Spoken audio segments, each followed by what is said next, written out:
I use this in I shared that this represents our life in some ways. When we're born, God places within us that DNA that we've got, that wiring that becomes a part of who we are, and we live in a world that is desperately trying to get the God thing right. We have moments, right? This is an energy stick they use in science class. But what happens sometimes is we have a moment.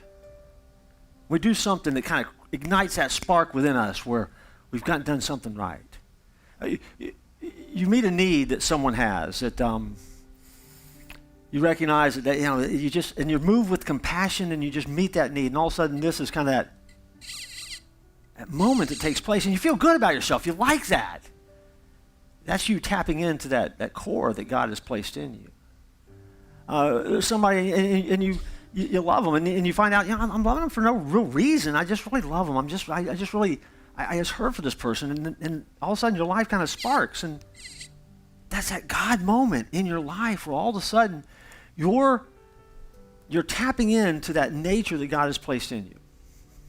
And all of that is good, and we live in a world where people are always trying to connect to God. The problem with that is we never go full circle. See, God created us to connect to Him and stay connected. And when we do that, that makes us redeemed and extremely dangerous. See, everyone understands. We don't have those flashes of moments where God is working in us. And we like it. But the invitation of God is far different than that. The invitation of God is to take hold and complete that circuit that we were created for. To allow our lives to come full circle and become everything that God created for us to be.